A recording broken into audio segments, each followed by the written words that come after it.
These are our little lights when it gets darker. Whoop.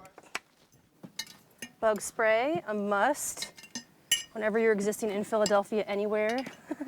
Tonight's screening of Neptune Frost is actually sold out, super sold out. And so we're excited to have over 100 people who will be here tonight in this really beautiful space, experiencing a really absolutely brilliant film.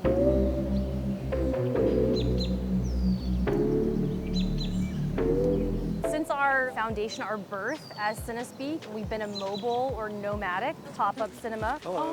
Welcome. Yes, thank you. Venues are very expensive. Whether you're a filmmaker trying to get your film screened amongst your peers or your family or your friends, or you're a programmer who's trying to present really great work. And so it's been both a necessity, but also, I think, part of the vision to make film specifically more accessible to audiences. Yeah. I'm gonna run these over to Vernon. I like that they're like open to like everybody. I like that they show films that are like kind of a little bit more niche that I might not have seen by myself. I like they're outside. Yeah, it's beautiful.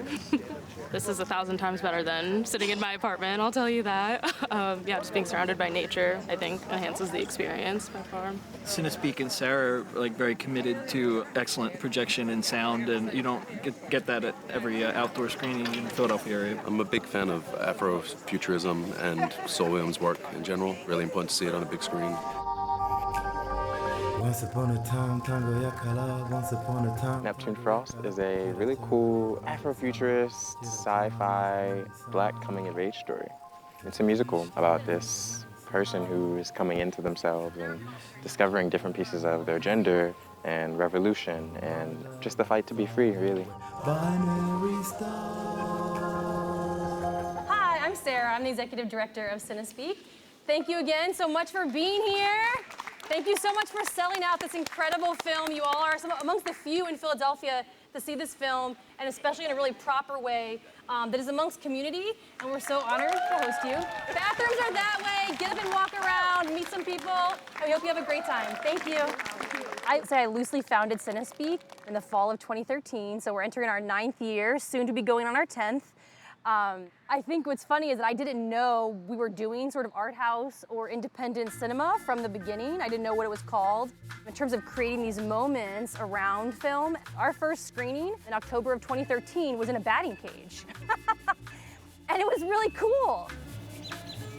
I feel like filmmakers need cafes, you know what I mean? Like, authors have bookstores and libraries, and, you know, musicians have studios, and it is really hard to just get filmmakers all in one place, watching people's work, engaging with each other's work. You know, me and Sarah talked about having a nice screen where we could, you know, select like a filmmaker's work, and it just kind of plays on a loop when you walk into the space. Yeah, like a kind of a gallery space. Like, I would love that. I know this world is me driving me crazy.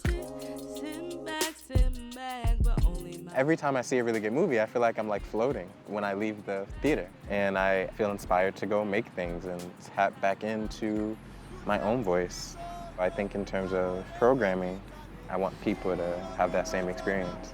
And I want black kids to feel like they can pick up a camera, you know, and feel like, okay, if this person can make a movie, I can do it too. I think film is this nice engine to inspiration. Hell yeah. I was trying to hold back my like Piscean tears. I'm like, oh my God. Philadelphia for a long time has been an under-screened city. That just basically means that a lot of our neighborhoods in Philadelphia don't have access, regular access that is affordable to high-quality moving image entertainment. There is a lot of opportunity for a cinema home. All right, here we go.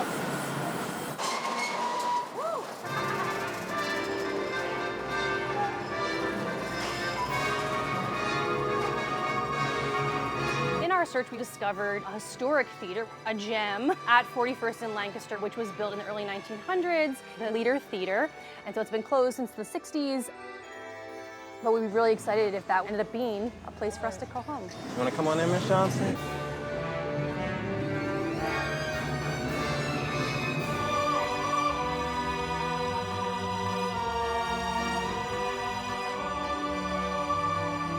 Wow. This is so cool.